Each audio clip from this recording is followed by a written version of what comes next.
Amén. Vamos a abrir la Biblia en el capítulo 7, versículo 36 del libro de Lucas.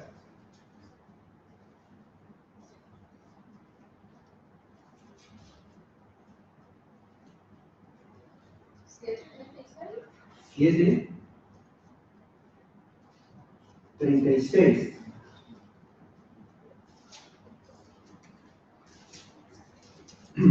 Lucas 7:36 y vamos a leer hasta el versículo 50.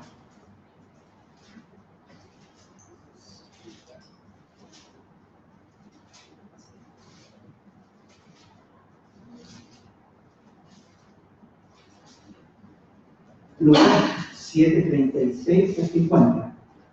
Entonces paso a dar lectura a la palabra. Dice así: uno de los fariseos rogó a Jesús que comiese con él. Y habiendo entrado en casa del fariseo, se sentó a la mesa. Entonces, una mujer de la ciudad, que era pecadora, al saber que Jesús estaba a la mesa en casa del fariseo, trajo un frasco de alabastro con perfume. Y estando detrás de él, a sus pies, comenzó a regar con lágrimas sus pies y los enjugaba con sus cabellos. Y besaba sus pies y los ungía con el perfume.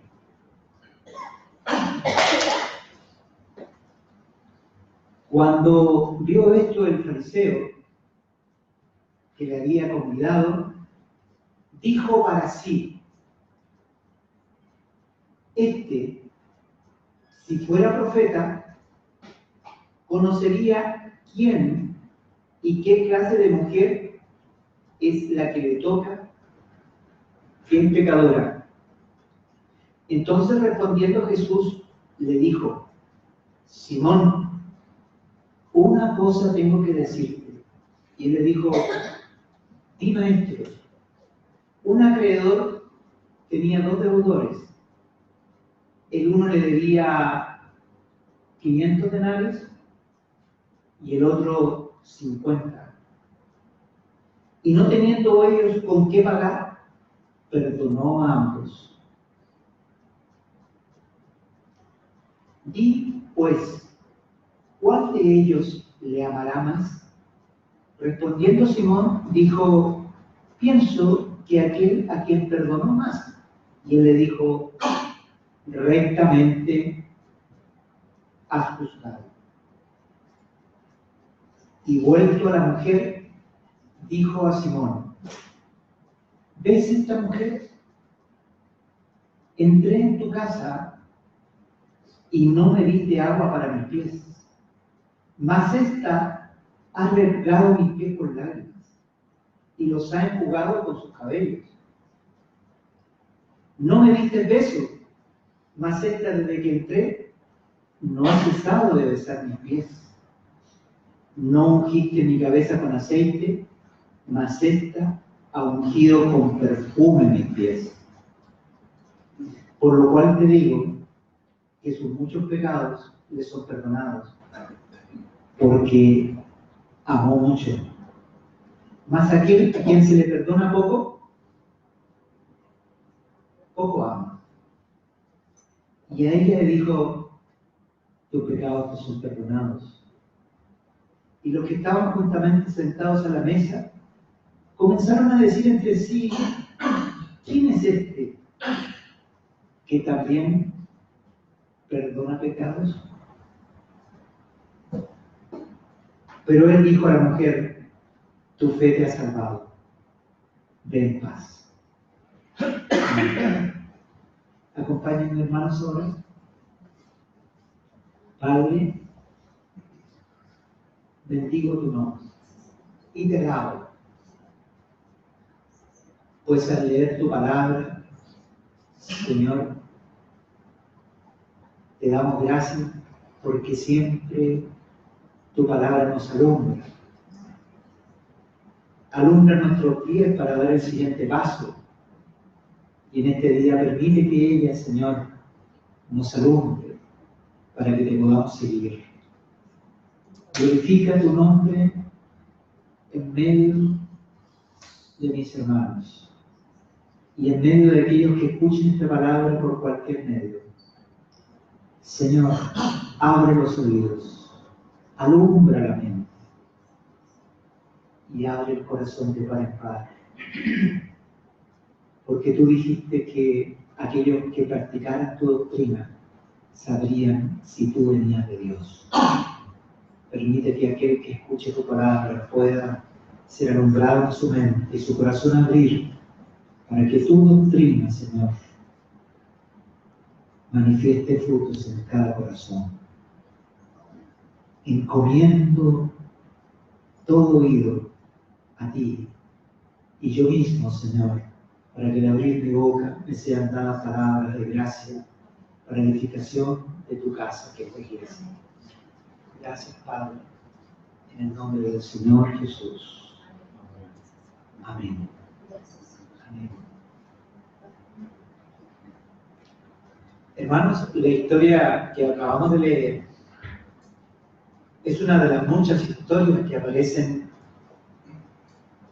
en los 4 testimonios que hay en la Escritura respecto a la vida terrenal del Señor Jesús. Nosotros bien sabemos quién es Él. Fue aquel que siendo Dios, se hizo hombre. Y estando en la condición de hombre, se negó todo el tiempo a actuar como Dios. Aquel en cuyo ser habían 2 naturalezas, la humana y la divina. Verdadero hombre y también verdadero Dios. Y cada anécdota en la vida del Señor, hermanos, tiene un profundo significado espiritual para nosotros.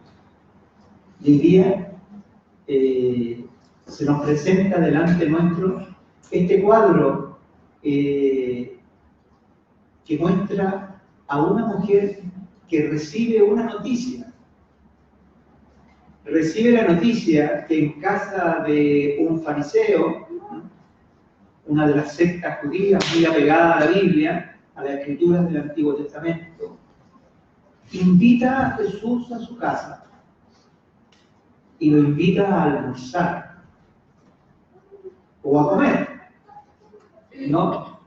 Ese hombre hizo 2 cosas. Invitó a Jesús a su casa y además lo invitó a tener una comunión con él. Hermanos, los momentos en que la familia come son momentos de unidad. A veces uno no comprende la importancia de la comida. Hay algunos entre nosotros que son enemigos de la comida. Pero saben que yo veo que los momentos donde la familia está más unida, son los tiempos en que se reúne a comer. Miren la tesis que le estoy dando, hay algo para desarrollar, ¿no? Cuando se come, la familia reunida a comer, es un momento de intimidad, de cercanía, de conversación, de encuentro. De pronto los malos entendidos, todo detrás de la cucharada ya empiezan a derretirse, ¿no? Y a veces, hermano, el hecho de que uno no sea tan entusiasta por la comilona, a veces es hasta negativo, porque no es que no coma, sino que eso compite a comer juntos, a comer un asado o algo especial en la casa. Son momentos de comunión. Y así el Señor fue invitado a esta casa, primero a entrar a la casa. ¿No le parece a usted notable? Y segundo, era un momento de comunión, un momento cercano, de cercanía.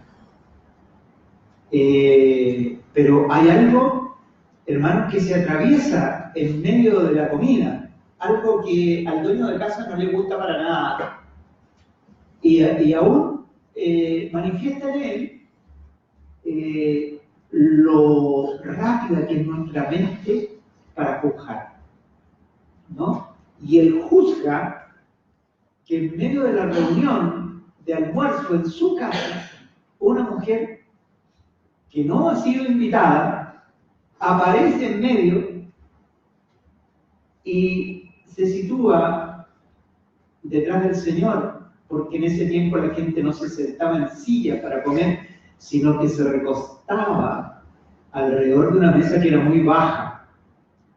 Entonces el Señor recostado, dice que la mujer se puso detrás de sus pies y lloraba. Y como lloraba, las lágrimas le caían a los pies del Señor.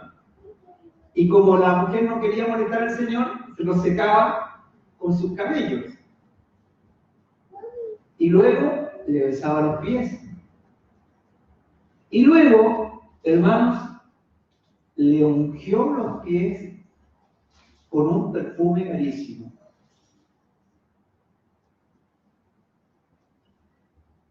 Y el dueño de casa estaba ahí pensando mal, ¿no? Y dijo, a lo mejor creo yo que tiene que haberse arrepentido de haberlo invitado, porque él diría, yo pensé que este hombre tenía más discernimiento. Porque la mujer que lo está tocando, miren lo que veía él, que la mujer lo estaba tocando.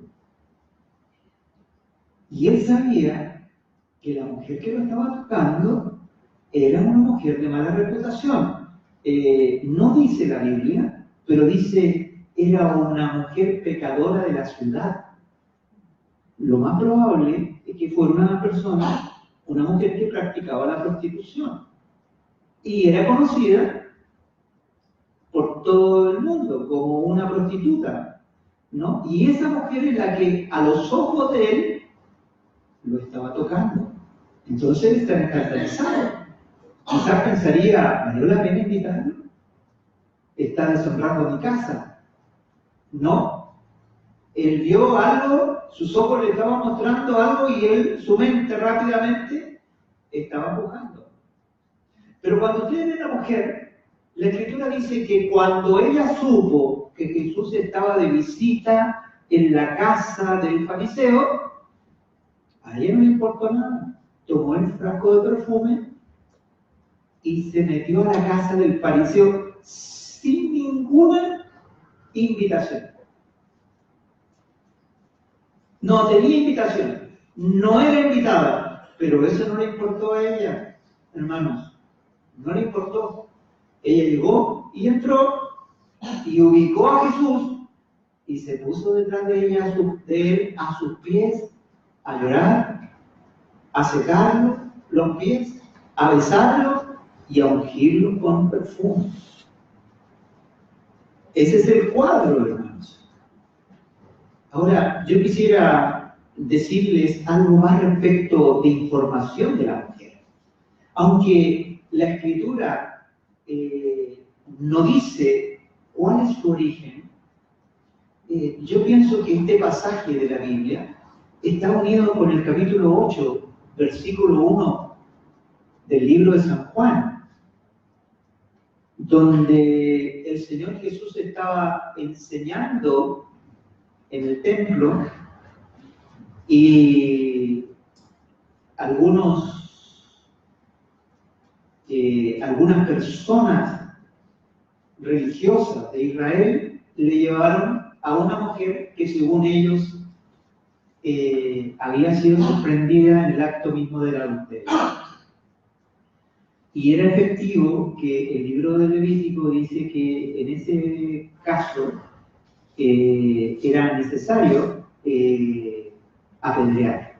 O sea, el delito, la paga de ese delito, según la ley mosaica, era que la mujer debería ser apedreada. Con el detalle máximo, con el detalle que no puede dejar pasar aquel que lee la Escritura, de que si fue sorprendida en el acto mismo del adulterio, la llevaban solo a ella. Porque al leer el Levítico no dice que solamente ella debía ser apedreada, sino también el varón. Pero el varón no estaba. Estaba solo la mujer. Y en medio de esta álgida, este bochinche, porque las personas que llevaban a la mujer le pedían al Señor que se pronunciara, apoyando la moción de lo que dice el Levítico. Dice que debía ser apedreada, la ley dice que debía ser apedreada, y Jesús se mantenía escribiendo, dice, con el dedo en la tierra, sin levantar la cabeza. El Señor Jesús no levantaba la cabeza, mientras los hombres lo punceteaban para que él diera su parecer. Y Jesús seguía escribiendo en tierra, hasta que de pronto levanta su cabeza para decir una frase: el que esté sin pecado, que haga, tire la primera piedra. El que esté sin pecado, tire la primera piedra. Esa palabra, hermanos, las palabras del Señor calan, y calan profundo. A veces uno no se da cuenta cómo la palabra de Dios, hermanos, empieza a golpear nuestro corazón. Y a veces la escuchamos y la palabra sigue dándonos. En este caso, las personas estas que querían condenar a la mujer, dice que soltaron las piedras desde los más viejos y siguiendo los más jóvenes, hasta que todos se fueron y solamente quedó la mujer, hermanos. La mujer podía haberse ido. Cuando todos los que la acusaban se fueron, ella podría haber dicho: todos los que me acusaban, así que no voy. Pero ella permaneció ahí. Y el Señor le preguntó: mujer, ¿dónde están los que te acusaban? Y ella le dijo: Señor, se fueron. ¿Dónde están los que te condenaban? Porque no era solamente una acusación, era una condenación. La habían acusado y la habían condenado, ya tenían las piedras en la mano. Era que Jesús le dijera: vamos al apedreo, vamos a tirar piedras, y eran expertos hay algunos que les gusta tirar piedras. En este caso, hermanos, estos eran expertos en tirar piedras, pero la palabra del Señor les quitó las piedras de la mano, ¿no? Y yo quiero que se detengan en esto. Cuando Jesús le dice: ¿dónde están los que te acusaban? Y ella le dice: Señor, se fueron. Jesús le dice: ni yo te condeno. Cuando Jesús le dice: ni yo te condeno, quiere decir que el único que la podía condenar en el universo era Jesús. Ningún otro la podía condenar.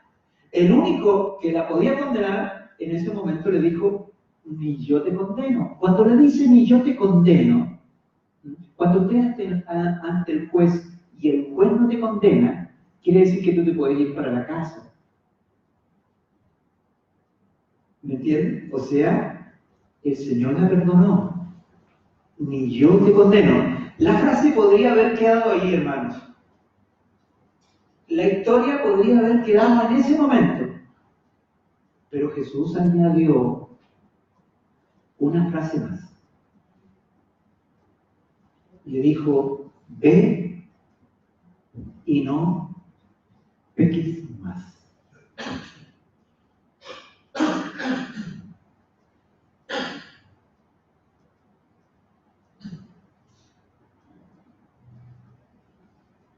Cuando nosotros escuchamos esa palabra, ve y no peques más, de pronto, cuán equivocadamente nosotros enfrentamos esta palabra. Porque era como decirle a la mujer, ahora te perdoné y ahora haz el empeño para no pecar más, porque te puede pasar algo peor, ¿no?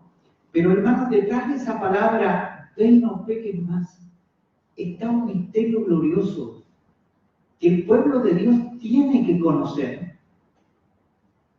Cuando aparece Juan 7 del 36 al 50, la historia de esta mujer que llora y seca los pies de sus lágrimas de Jesús y besa los pies y los unge, yo creo que es la misma mujer. Pero en una segunda ocasión, ella está obedeciendo, ve y no peques más. ¿Qué significa esto, hermanos? Significa lo siguiente. Cuando una persona viene del mundo y no conoce al Señor y aparece en la vida el Señor, lo primero que trata con esa persona es con su vida de pecado.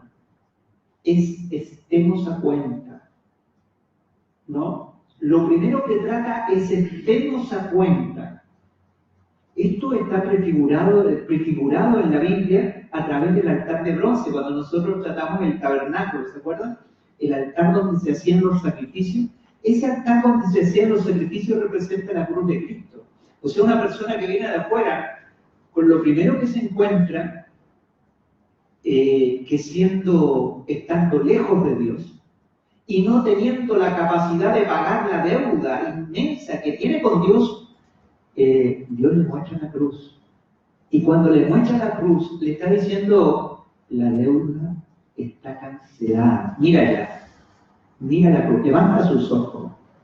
Aquel que mira con fe la cruz es aquel que el Espíritu Santo le ha mostrado la profunda separación que tiene con Dios. Y la profunda separación que tiene con Dios es fruto de su vida natural de pecado, ¿no? De la gran cantidad de pecado que tiene su vida, ¿no? Entonces la persona contempla la cruz. ¿Y qué contempla la cruz? Que Dios hizo justicia. Ahí está la justicia de Dios. O sea, hubo otro que en vez de ti pagó el precio. Entonces cuando una persona mira la cruz, entonces recibe el perdón. Es como esta mujer. Ese primer encuentro que tuvo con el Señor, sus pecados fueron perdonados completamente, hermanos. Fueron lavados. Igualmente, hermanos, cuando nosotros contemplamos el tabernáculo, nosotros vemos que en ese primer lugar donde estaba el tabernáculo de bronce y se hacían los sacrificios y se derramaba la sangre, podía entrar todo el pueblo. Todo el pueblo podía participar de ese sacrificio, pero solamente los sacerdotes estaban llamados a entrar a la siguiente parte del tabernáculo. Entonces, lo que yo estoy diciendo que no todos nosotros podemos seguir adelante al otro lugar.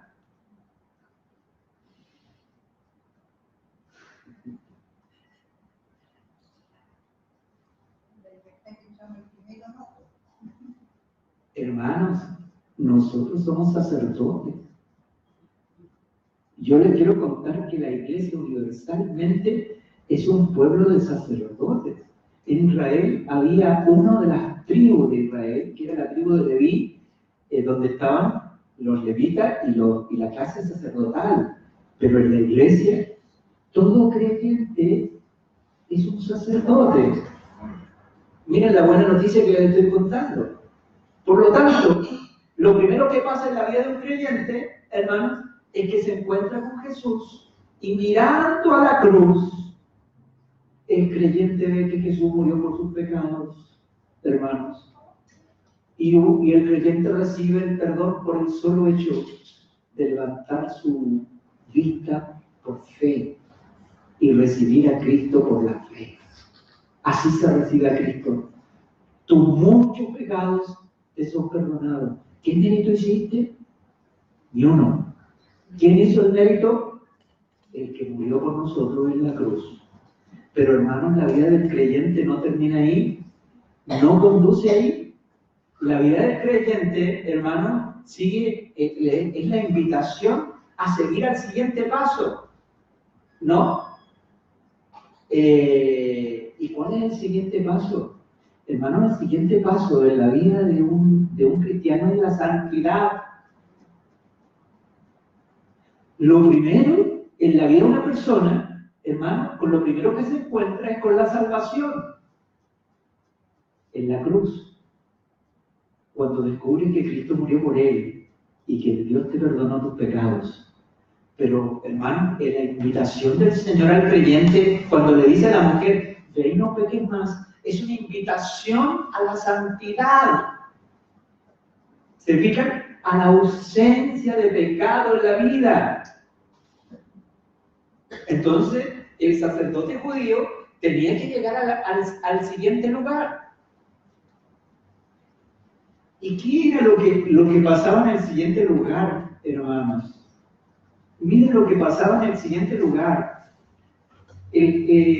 Aquel que había sido redimido por la sangre de Jesús, aquel que había recibido el perdón, en ese momento tenía una conciencia muy clara de algo, que nosotros no viven bien, que nosotros no podemos servir a Dios con nuestras fuerzas, porque el hombre está del todo corrompido.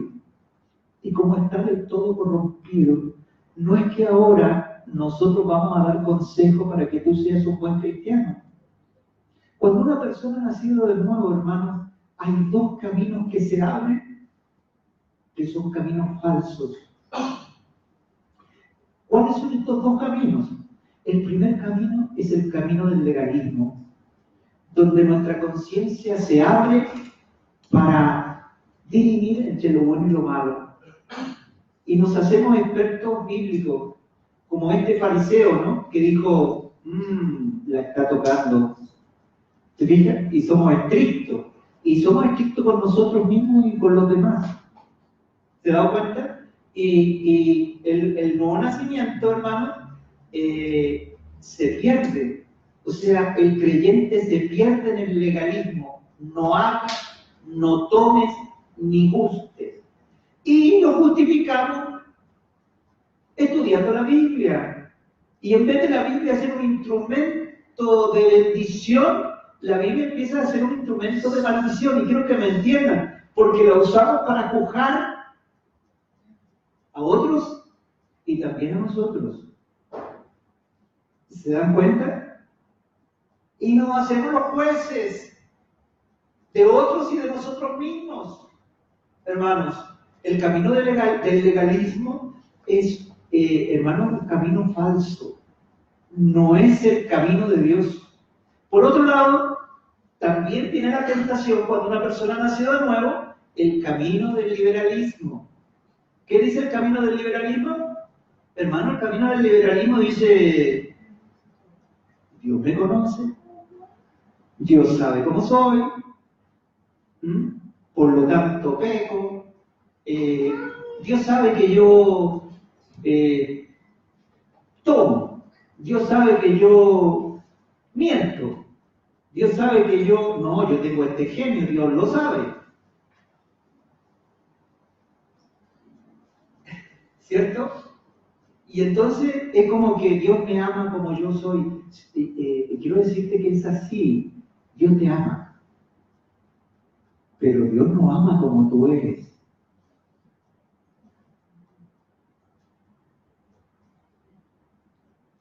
Nosotros, yo particularmente, amo mucho a Luciano.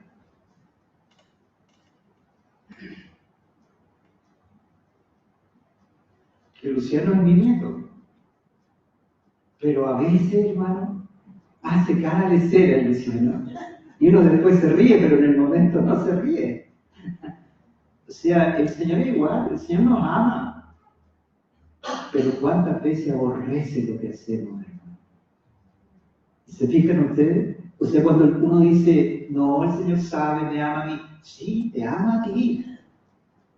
Pero cuando Él te creó, no te hizo pecador. Tú te convertiste en pecador. ¿Te fijas? Entonces son los dos caminos. Cuando una persona nace de nuevo, son los dos caminos fáciles. Porque los dos caminos los controla uno. Preséntele a una persona la religión más fuerte. Preséntele donde tiene que, le exigen que vamos ayunando, que vamos diezmando, que vamos haciendo esto. Y de repente suceden cosas atroces, ¿no? En ese mundo donde la exigencia es muy fuerte, y ¿saben? Las personas lo hacen. No, el religioso lo hace. Por ejemplo, los musulmanes tienen que orar 5 veces, hermano. Donde estén, van por el centro, llevan una alfombrita al suelo y hay algunos ni que en la casa te tiran al suelo, pues, hermano, pero los musulmanes 5 veces al suelo. Y vamos a Ramadán, vamos ayunando, ¿no? La religión más fuerte el hombre la controla. Está en el control nuestro. O la religión más relajada, pare de sufrir. ¿Conocen esa? Pare de sufrir. O sea, Dios sabe cómo tú eres, te entiende, sigue nomás en lo que estás haciendo. Oh, hermanos, pero yo quiero decir que el camino de Dios no es ni lo uno ni lo otro. ¿Cuál es el camino de Dios? Cuando el Señor Jesucristo murió en la cruz, murió por algo que, hermanos, murió por algo tremendo, porque nosotros habíamos cometido tal cantidad de injusticia y éramos dignos de muerte. Y lo peor era que el hombre no podía redimirse. Cuando Cristo murió en la cruz, hermana Ivonne, mira, si hubiera encontrado Dios alguna virtud en el hombre, Jesús no hubiera muerto. Porque hubiera rescatado eso bueno, lo hubiera levantado y el hombre sería mejor. Pero hermano, el Señor Jesús fue condenado a muerte al no encontrar nada bueno en la naturaleza vieja, en la naturaleza carnal. Por lo tanto, el camino de ser mejor utilizando tu fuerza es netamente el camino viejo, no es el camino nuevo. El libro de Hebreos le dice a este camino del Espíritu, el camino nuevo y vivo. Entonces, ¿cómo es este camino nuevo y vivo, hermanos? Este nuevo camino es un camino que yo no puedo controlar. La Escritura dice que el nacido del Espíritu es como el viento, no sabe ni dónde viene ni dónde va. O sea, está queriendo decir que una persona que camina por el Espíritu es controlada por Dios. Entonces, cuando el Señor dice a la mujer, ve y no peques más, le está diciendo, camina conmigo. O sea, el llamado del Señor a un creyente es caminar en unión con Él. Nosotros a veces, después de haber recibido el don de Dios del perdón, nosotros queremos servir a Dios. Hay muchos hermanos que quieren servir a Dios. Yo sé que en el corazón de todos los hermanos está el servir a Dios. Pero hermanos, primero hay que pasar por el altar, la fuente de agua. La fuente de agua, hermano, era para lavar los pies y las manos. ¿Qué quiero decir con esto, hermanos? El creyente, luego de haber sido perdonado, debe tener la más alta conciencia, que mientras viva en la tierra tiene una naturaleza que no hace el bien. Nosotros tenemos una naturaleza carnal que constantemente está tendiendo al mal, está tendiendo a lo malo. Y la fuente de agua es el lugar donde se juzga al hombre, donde el hombre es juzgado. En la cruz es juzgada la naturaleza humana y son limpiados los pecados, hermanos. Pero en la fuente de agua es juzgada constantemente nuestra naturaleza. El creyente tiene que saber que es pecador. Por lo tanto, ¿y cuál es el problema de esto?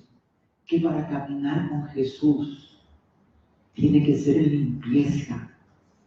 Pero la única manera de limpieza no es decir, no, yo soy impecable. El apóstol Pablo dijo, en cuanto a la ley,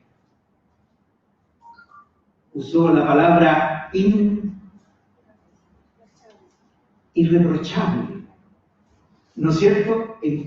Pero miren, esa altura de la ley no le alcanzaba para vivir con Dios. Tenía que vivir al lado de la fuente de agua. ¿Qué significa la fuente de agua? La fuente de agua, hermanos, había sido hecha con los espejos de las mujeres que vigilaban a la puerta del tabernáculo. O sea, las mujeres que tenían comunión con Dios. Ellas donaron sus espejos. En ese tiempo no existían los espejos como ustedes los conocen hoy día, sino que se usaba el bronce. Y se bruñía el bronce y las mujeres podían mirarse en el espejo. Ellas donaron sus espejos y se fundieron los espejos que eran de bronce, hermanos, y se hizo un lavatorio donde los sacerdotes, antes de entrar al servicio, al lugar santo, tenían que lavarse las manos y los pies. Entonces, ¿qué es lo que significa eso, hermanos? Que nuestra naturaleza debe ser constantemente juzgada. Pero ¿cuál es la manera de juzgarnos? Hermanos, ¿qué significa el bronce? En la Biblia representa la justicia de Dios. ¿Cómo nosotros nos juzgamos? Hermanos, ¿cuál es la manera en que nosotros nos juzgamos? Hay dos maneras que el hombre se juzga. Dice, gracias Señor porque no soy como tal otro, hago esto, hago lo otro. Pero queridos hermanos, ¿saben lo que Dios ha dejado para juzgarnos? La palabra. Es la palabra la que nos juzga. Por eso que es importante escuchar la palabra. Hay algunos que les parece que ¿por qué gastan tanto tiempo escuchando la palabra? Hay algunos que critican que algunos hermanos están en la semana escuchando la palabra. Hermanos, ¿saben lo que hace la palabra? La palabra te muestra quién tú eres. La fuente de agua es el lugar donde el creyente se juzga por la palabra y se le da la ocasión de confesar, pero no a la luz de lo que yo pienso de mí, porque una cosa es lo que yo pienso de mí y otra cosa es lo que la palabra dice respecto a mí. Cuando yo le permito a la palabra, miren, cuando yo vengo y pienso que no soy tan malo en el fondo, no hay nada que me penetre. No hay nada, porque viene la justificación, ¿por qué hice esto? ¿Por qué hice lo otro? ¿No es cierto? No, y uno se justifica y pone todo, pero hermanos, cuando viene la palabra, el creyente se doblega la palabra y dice, sí, es así, Más aún que el Señor te da un camino y te dice, si confesamos nuestros pecados, Él es fiel y justo para perdonarnos y limpiarnos de toda maldad. Cuando uno se juzga uno y no con el espejo de Dios, hermano, uno por lo general se justifica, por lo general le echa la culpa al otro, por lo general minimiza sus errores, ¿no es cierto? Y maximiza los errores de los demás.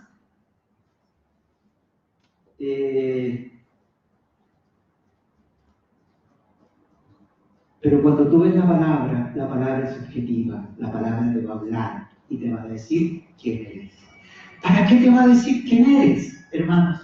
Te va a decir quién eres porque Dios quiere usarte, porque Dios quiere que tú sirvas. Pero mira, hay un principio para servir a Dios que es tremendo. El principio para servir a Dios es la comunión. Cuando yo quiero servir a Dios saltándome la fuente de agua, hermano, no tengo el respaldo del Señor. Cuando yo quiero servir sin tener comunión con Dios,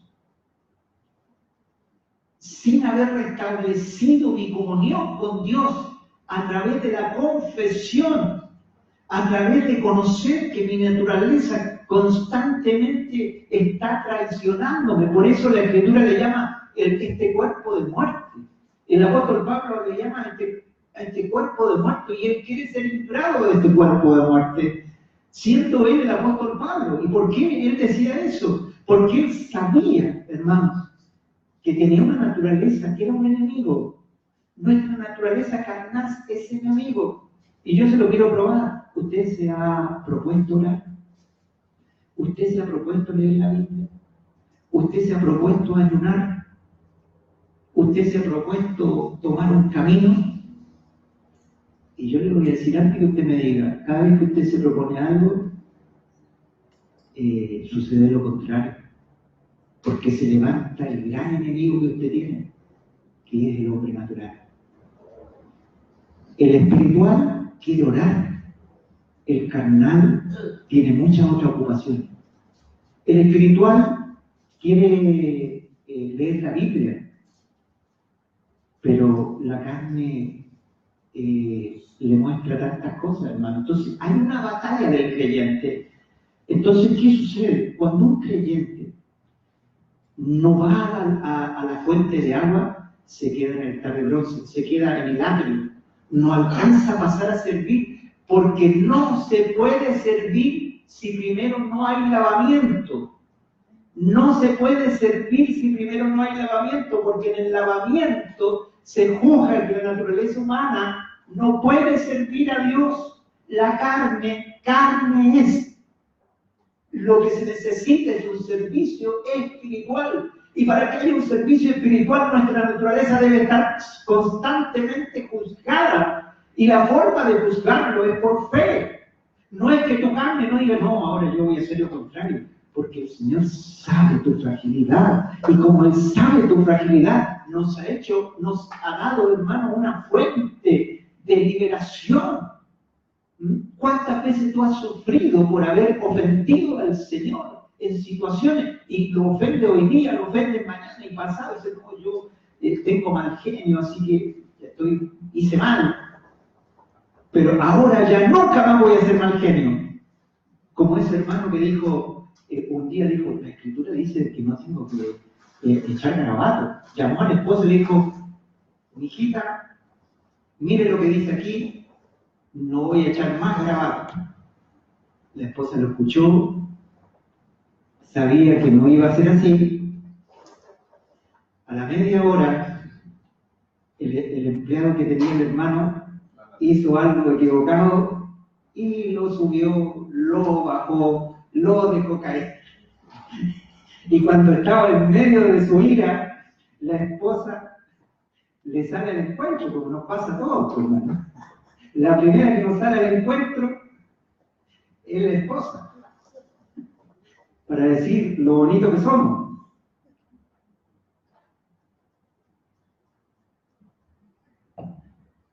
Entonces, yo estoy seguro que ese hermano no quería decir más grabado.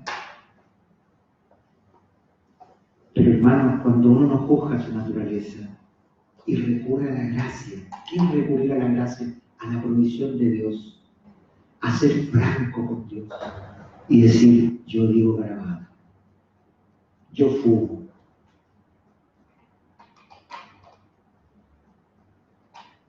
Hay una persona que de repente me llama en las noches y me escribe, y cuando me escribe, yo sé que está bebido. Hermano, que me dice cosas incoherentes. Hermano, lejos esté de mí juzgar al hermano, pero yo veo hoy día cuánta necesidad hay de la fuente de agua. Que los creyentes no se escondan cuando son esclavizados por un tipo de hábito pecaminoso, sino lo puedan decir delante de Dios y levantarse con la más absoluta convicción que eres perdonado. ¿Saben por qué? Porque Dios quiere caminar contigo. Porque cuando la Escritura dice llamado a santidad, cuando la Escritura dice que el primer llamado es a salvación, pero el segundo llamado, al entrar más profundo, es el llamado a la santidad, tú tienes que comprender lo que es el llamado a santidad. Hermanos, el llamado a santidad no es que tú no hagas cosas. El llamado a santidad no es que tú ahora seas mejor, si Dios sabe que no eres mejor. El llamado a santidad es caminar con Jesús. Entonces el creyente juzga y confiesa porque está caminando con el santo. El llamado a santidad de esta mujer fue que cuando ella escuchó, hermano, cuando ella escuchó que Jesús estaba en la casa del fariseo, a ella no le importó nada. Ella quería estar cerca de Jesús. Hermanos, y miren lo que sucedió. Cuando ella estaba cerca de Jesús, ella lloró a los pies de Jesús. ¿Qué significa? Que estaba agradecida porque Cristo la había perdonado, hermanos. Es algo que tiene que estar en nosotros. Nuestras lágrimas tienen que caer a los pies de Jesús porque Él nos ha perdonado. La gratitud es un fruto del amor del Señor. De aquel que quiere caminar con el Señor, no se quiere justificar a sí mismo, ni menos quiere justificar su maldad diciendo que soy débil o otra cosa, o Dios me ama como soy. Hermano, eso es una manera de esconderse, es una manera de no querer caminar con el Señor, porque tú crees que el Señor no te conoce. ¿Tú crees que el Señor no te ve en lo íntimo y aquellas cosas que tú haces en lo secreto, que para el Señor son escondidos? Hermano, no, el Señor te conoce, pero al pie de la letra, aún antes que esté la intención en tu corazón, el Señor sabe para dónde vas. Él ya sabe ya. Pero mira, Él no te condena, sino lo que te dice la fuente de agua. Sé transparente, díselo al Señor. Dice y camina con Él. O sea, cuando el creyente confiesa, vuelve a la comunión. Lo que Dios quiere es la comunión. Antes del servicio es la comunión. Hermanos, un servicio sin comunión con Dios no sirve porque hiere. Un servicio sin comunión levanta la carne.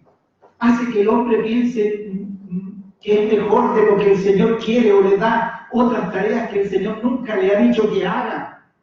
Pero aquel que ha juzgado su naturaleza y dice, Señor, este soy yo. Y la Escritura dice, y si confesamos nuestros pecados, Él es fiel y justo para perdonarnos y limpiarnos de toda maldad. Quisiera, hermanos, esta última palabra que yo he dicho y la he repetido de memoria, me gustaría que la leyéramos. Está en 1 de Juan, capítulo 1. Y quiero leer todo el contexto hasta el versículo 2 del capítulo 2.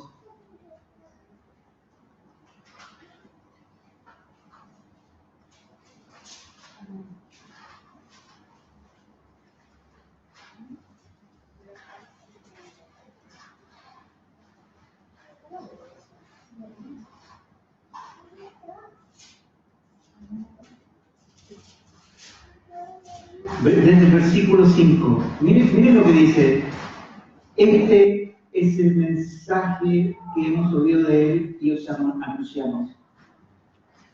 Dios es luz y no hay ninguna tiniebla en él. Si decimos que tenemos comunión con él y andamos en tiniebla, mentimos y no practicamos la verdad. Pero si andamos en luz, como él está en luz, tenemos comunión con otros, unos con otros, y la sangre de Jesucristo nos limpia de todo pecado.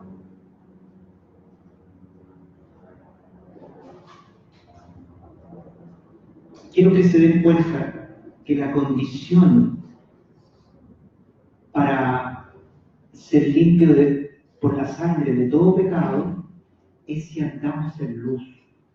Hermano, ¿qué es andar en luz?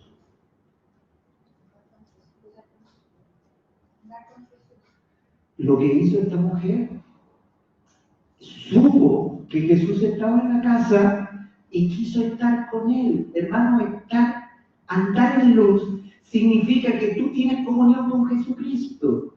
Entonces, cualquier cosa que empaña esa comunión, tú vas a la fuente de agua y confiesas. ¿Pero para qué? Para continuar en luz. El problema del pueblo del Señor, que muchas veces, hermanos, se acostumbra a no caminar en la luz. Miren lo que les estoy diciendo. Nos acostumbramos a caminar por nuestra fuerza y por nuestra religiosidad, hermanos. Pero cuando la Escritura dice caminar con luz, significa que nuestro Señor es real. Significa que nuestro Señor está en nosotros y tenemos comunión con Él. Y dice que en Él no hay tinieblas. Y dice, si tenemos comunión con Él, también tenemos comunión unos con otros. Señor, hermanos, cuando el pueblo del Señor no camina en luz, ¿saben lo que hay? ¿Qué hay? Disensiones, divisiones. Pero cuando los creyentes están caminando con Jesús, están caminando en la cabeza única de la iglesia. Porque cuando no estamos caminando en la cabeza única de la iglesia, cada uno tiene su propia opinión, cada uno es su cabeza. Hay muchas cabezas, hermanos. Pero cuando estamos caminando en luz, hay una sola cabeza, hay un solo sentimiento, hay una sola dirección. Entonces el llamado del creyente es a caminar en luz. Y como tenemos una naturaleza humana que constantemente está tirando para el otro lado, diariamente el creyente ha de lavarse en la fuente de agua. Cada día el creyente ha de juzgar. Pero si yo soy un buen ciudadano, yo te quiero hablar a ti, buen ciudadano. Puedes ser buen ciudadano delante de los hombres, pero delante de Dios eres hombre y necesitas andar con Jesús. No andar con Jesús es optar por el camino de la no santidad. Esta mujer no le importó nada. Ella fue a la casa, se tiró a los pies de Jesús, lloró, besó y ungió. O sea, agradeció, alabó y confesó que Jesús era su rey. Ese es el llamado a nosotros. Hermanos, ¿no deberíamos nosotros el domingo llegar aquí a tirarnos los pies de Jesús? ¿Habría necesidad que nos sacaran las canciones con tirabuzón? Es decir, canta, hermano, hoy los que cantan y... ¿Habría necesidad? Les digo yo, no habría necesidad. Estaríamos en el suelo, llorando, agradecidos. Y luego, hermano, empezando al Señor, empezar al Señor significa adorarlo, decir quién es Él, confesarlo. Yo creo que despediríamos a los músicos, sobresura a los músicos, el tiro, porque nos faltaría tiempo para estar tirados en el suelo, para adorar al Señor y luego confesar su nombre. Tú eres el Señor. Se levanta uno, se levanta el otro, el otro, el otro. Oh, hermanos, cuánto necesitamos visitar la fuente de agua para que no nos olvidemos, hermanos, de la purificación de nuestros pecados. Eso dice Pedro. El apóstol Pedro dice que no nos olvidemos que nuestros pecados han sido perdonados. Pero hermanos, ¿cuándo nos olvidamos que nuestros pecados han sido perdonados? Cuando somos como el fariseo. Vine a tu casa y no me lavaste los pies. O sea, no me diste gracia porque yo te redimí. Estoy esperando que los músicos canten. Después no me besaste. O sea, no me adoraste. Y después no ungiste mi cabeza con aceite, o sea, no reconociste que yo era el Señor. A veces nos comportamos como el fariseo. ¿Sabes cuál es el problema del fariseo? El problema del fariseo es el legalismo. Cree que es justo en sí mismo y se mide con los demás. Me mido con los hermanos, me mido con otros y me encuentro bien. Y no le digo a nadie, pero me encuentro mejor. ¿Se dan cuenta? Entonces el fariseo le dio para invitar al Señor a la casa. Nosotros también nos pasa, nos da para invitar al Señor a la casa. Pero ahí estamos a la guay, a ver si lo vemos, si hace algo que no nos gusta. ¿Sabes por qué? Hermano, porque nuestra posición con el Señor tiene que ser distinta. Cuando yo estoy parado delante del Señor, sentado a los mismos ojos de Él, yo lo estoy juzgando al Señor. Pero cuando estoy a sus pies, yo le estoy agradeciendo. Es el tiempo que la iglesia esté a los pies. Nosotros somos como esa mujer que en su ejercicio público de su profesión de prostituta fue alcanzada por Jesús y Jesús la perdonó. Y luego ella quiso hacer verdadero. Ven, no peques más. Y siguió, hermanos, y siguió a Jesús cerca de Él. En contraposición, cuando ustedes leen, hermanos, el camino al Calvario del Señor, hay una palabra que yo quiero que ustedes en la casa la busquen, y dice, y Pedro seguía de lejos a Jesús. Oh, hermano, a veces nosotros seguimos de lejos a Jesús. Y el siguiente pase de Pedro fue haberlo negado. No sé si me entienden. O sea, aquel que sigue de lejos a Jesús, el siguiente paso, hermano, es pecar contra Él. Y el tercero es alejarse de Él. Nosotros hemos sido invitados a la santidad. Pero la santidad no es lo que algunos piensan. La santidad no es cambiar tu conducta, hermano.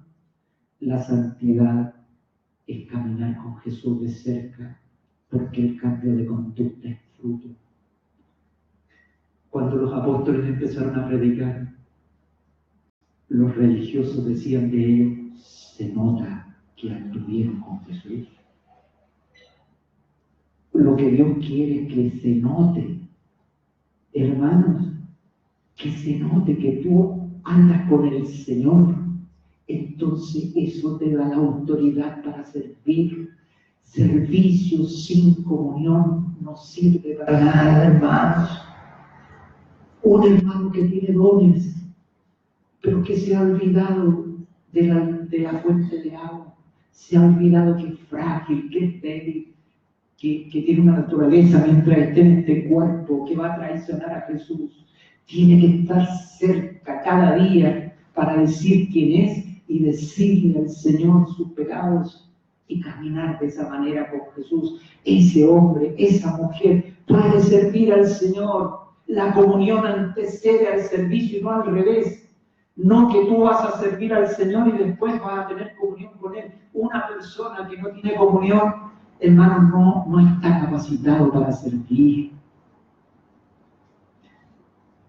en la Escritura, este mismo principio se manifestó el día en que el Señor se sentó con sus discípulos a comer la Pascua. Y se produjo toda la escena donde Judas salió en medio de la cena a traicionarle. Y cuando terminó la cena, el Señor Jesús hizo algo extraño. El Señor Jesús tomó el lavatorio, se ciñó una toalla y empezó a lavarle los pies a los discípulos, uno por uno. Cuando llegó el turno de Pedro, Pedro le habló al Señor y le dijo: Señor, a todo esto le pueden lavar los pies, pero a mí no. En la mente de Pedro había algo muy claro.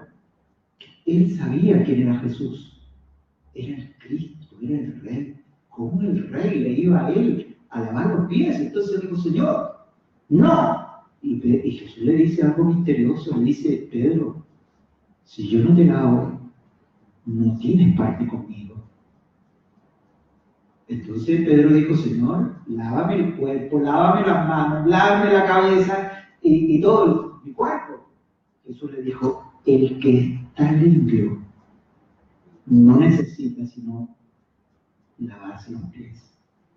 En este pasaje del capítulo 13 de San Juan, hermano, establece dos tipos de lavamientos. Tal como en el sacerdocio arónico había dos tipos de lavamiento.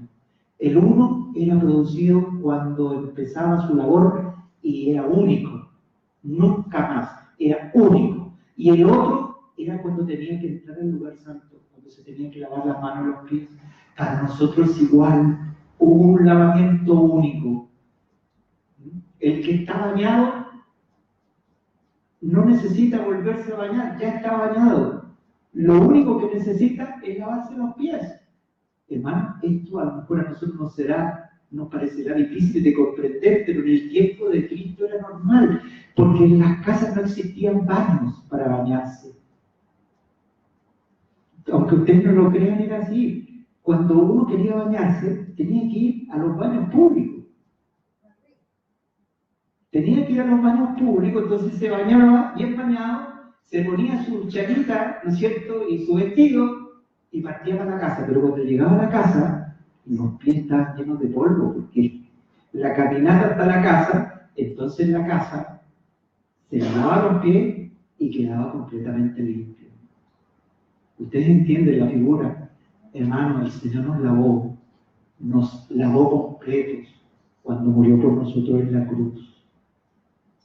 Pero cuando se trata de la comunión, el Señor dice: los pies tienen que constantemente ser lavados, porque nuestro caminar por el mundo, en nuestras actividades diarias, en la relación que tengo en la casa con mi familia, en la relación que tengo con mis empleadores y con mis coempleados, hermanos, en la relación que tengo en este mundo, ya que tengo una pimienta viva, tengo una naturaleza vieja, el hombre viejo está, yo tengo que siempre estarlo juzgando, y la manera de juzgarlo diariamente es confesando, es limpiando. La muerte de Cristo fue una vez y para siempre, pero Él nos dio una provisión en la palabra, que si confesamos nuestros pecados, el Espíritu justo para perdonarnos. ¿Cómo nos miramos? En el espejo. El espejo es la palabra, no es tu opinión. No es como tú te comparas con tu hermano, es la palabra. Y cuando tú te comparas a la luz de la palabra, tú tienes algo. Muchas de las vidas de los hermanos están detenidas, hermano, están estancadas, porque no hay juzgamiento. Porque no nos atrevemos a juzgar nuestra vida a la luz de la palabra. No hemos juzgado siempre a la luz de nuestra opinión o a la luz de otra persona y no a la luz de Cristo, que es su palabra. Pero cuando nos juzgamos a la luz de la palabra, hermano, cuando tú logras esa humillación y dices: he pecado, Señor, Y la Escritura dice ni siquiera que pidas perdón. La Escritura no dice que hay que pedir perdón. La Escritura dice, si confesamos nuestros pecados, si lo decimos con nuestra boca, la palabra griega quiere decir eso, si lo proclamamos con nuestra boca. Ahora, este acto lo tiene que hacer cada uno.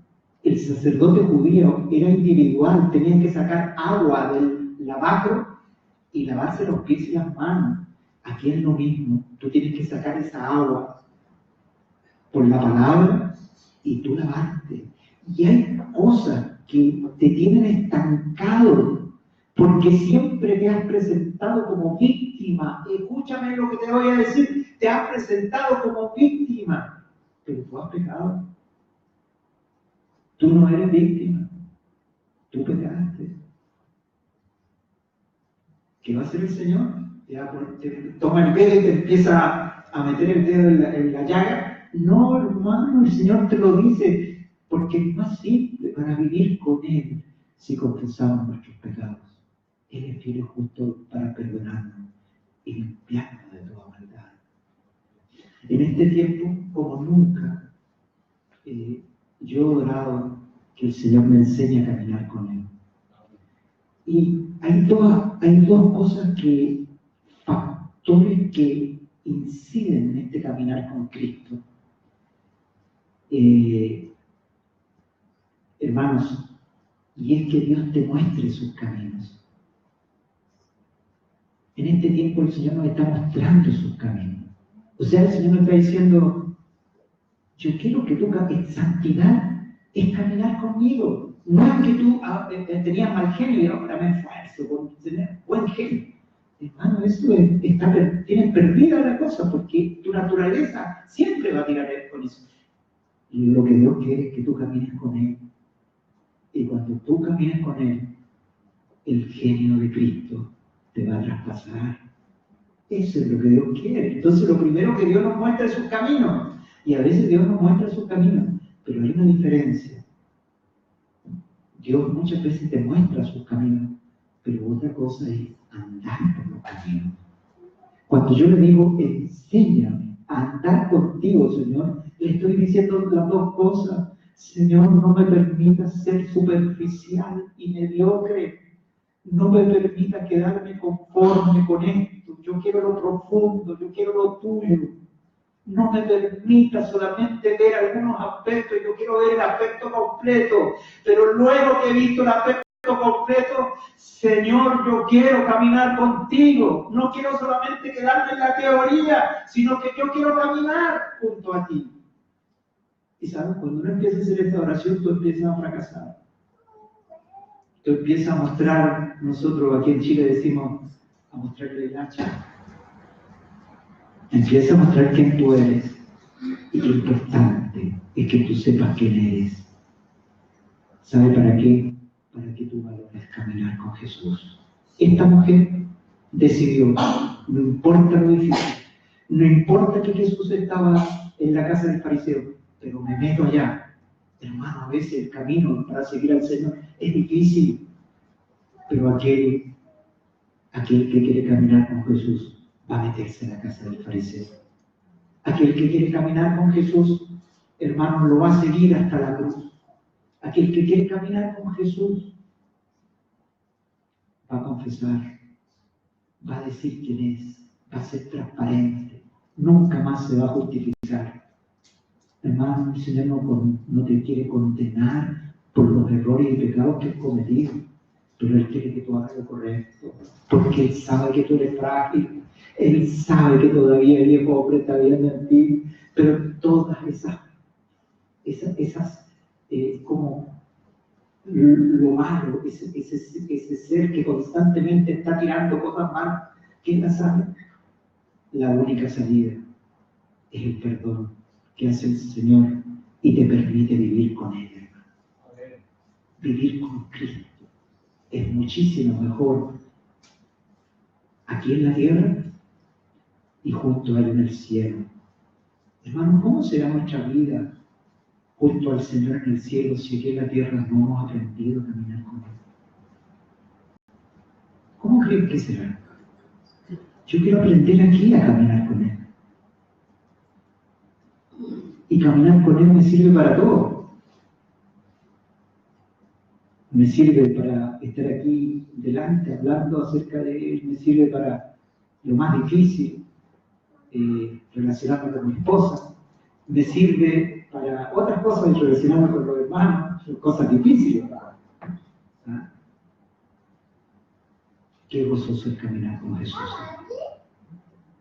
Yo invito a la iglesia. Me doy cuenta que estamos viviendo un momento muy importante en nuestro caminar como seguidores de Cristo. Y yo creo que Dios quiere la madurez del pueblo. Y Dios quiere que cada corazón sea pesado. Los que quieren seguir a Cristo. El que quiere caminar con Él. Y el que no quiere, a lo mejor va a tomar su camino. Pero Dios quiere que la iglesia camine con Él, hermano. Lo otro es entretención. No vamos a entretener a pecadores, hermano. La iglesia no es para entretener a pecadores.